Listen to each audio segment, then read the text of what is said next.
Welcome back. In the previous lecture, we have seen how we can create the content of this index.html dynamically. We were passing some name in our command line and we are passing the arguments over here.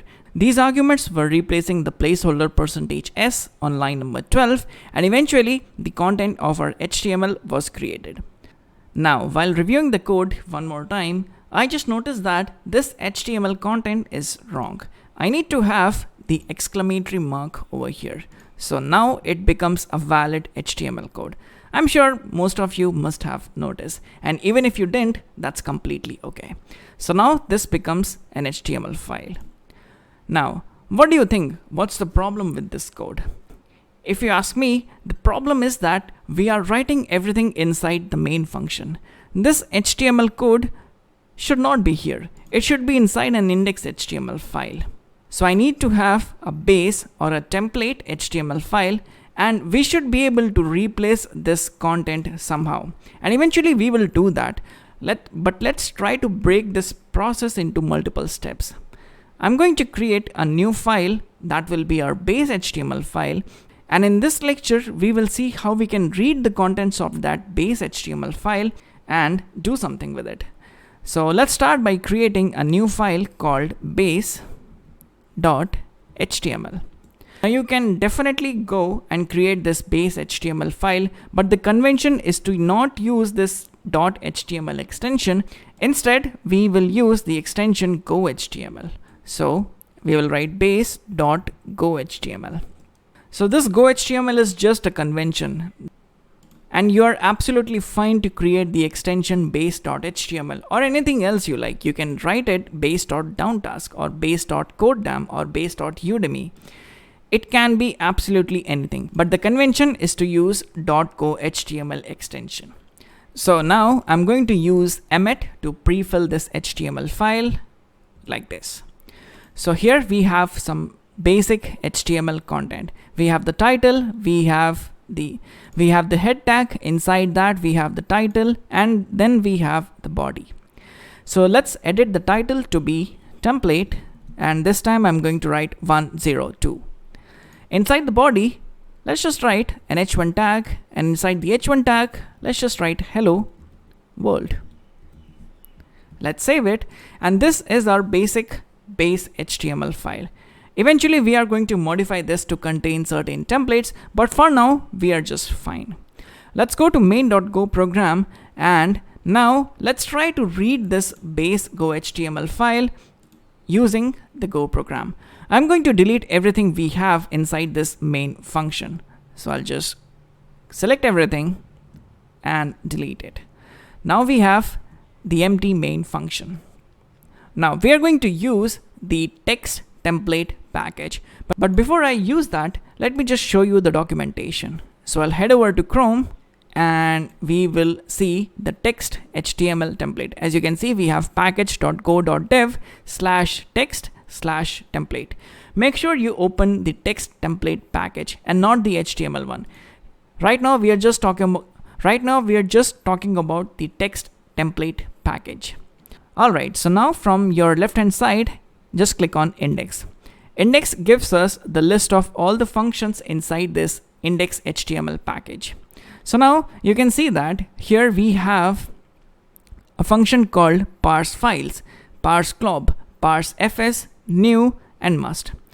And the return type of these functions are pointer to a template. As you can see, if I use parse files, I'll get pointer to a template.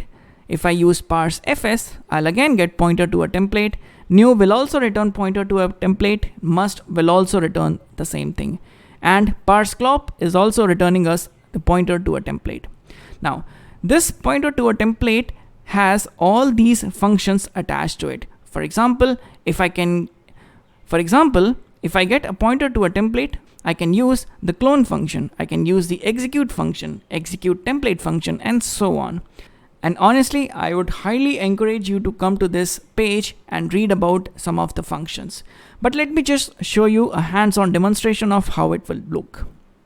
Now, inside my main function, let's start by importing the text template package. So I'll write import and let's open our brackets, and here I'll write text slash template, and it should be within quotes. Now we have imported the text template package. Now let's start like this. I'm going to write template dot, and I'll write parse files. Let's read the definition of parse files function. So this parse files function is available here. This parse files function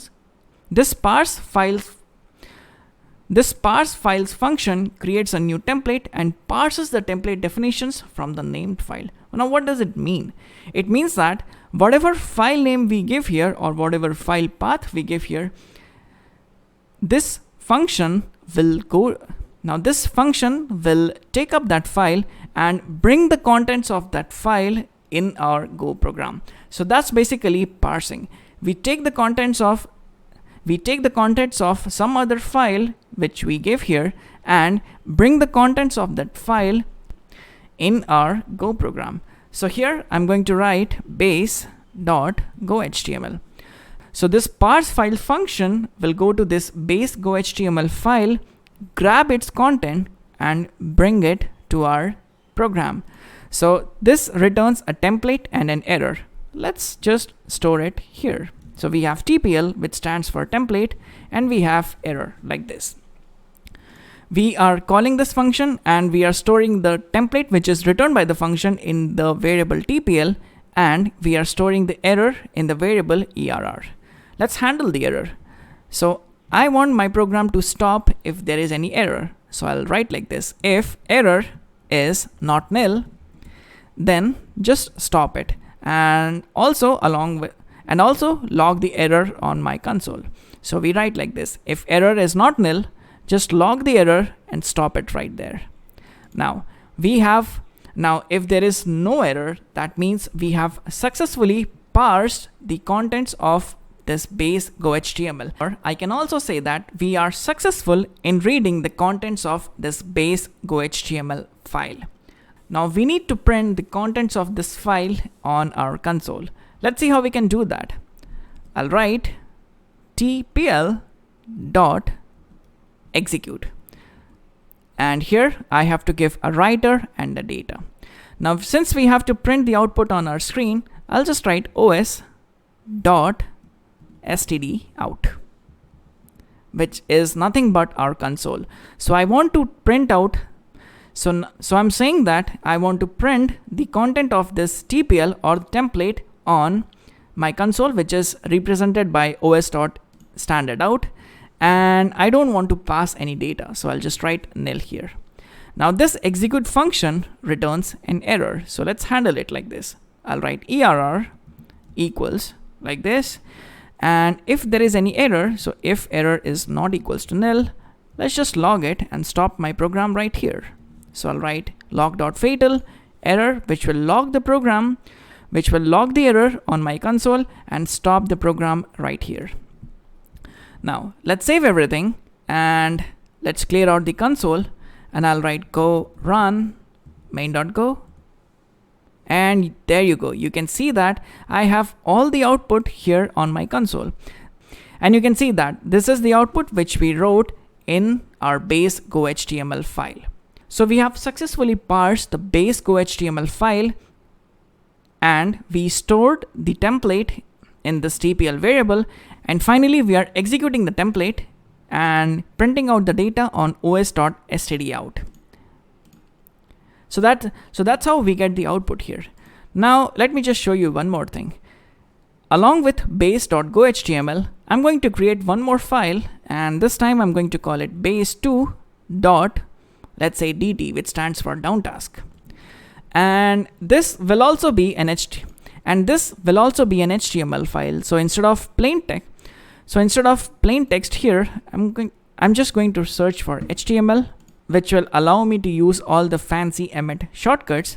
And now inside this base2.dt, I'm going to pre-populate this base2.dt with the same HTML template. So I'm just going to use the Emmet abbreviation like this, and we have the basic HTML content here.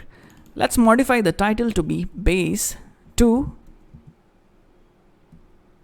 template. And inside my body, I'm just going to write an h3 tag, and I'll write base2. So this is the content of my base2.dt.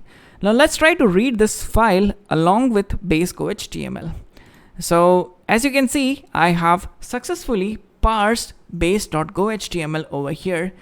And now I want to parse another file called base2.dt. Let's see how we can do that. But before I show you the code, let's head over to the documentation one more time, and let's go to index. And you can see that here I used parse files, which takes up a file name, and it's a variadic function which returns a pointer to the template. Now pointer to the template is just like a container. Imagine it like a container which contains all the different parsed files. It means that I can parse any number of files, and each file will be parsed separately and stored in that template container. Now this parse files takes variable number of arguments, so I can give base.gohtml.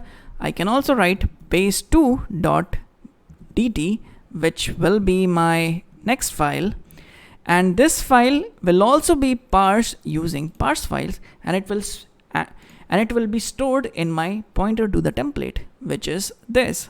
Now how do I print out the content of base2.dt instead of base.html? How do I do that? Now this execute function will basically read the content of this pointer to template, and whichever file it finds first, it will just print out in my standard output.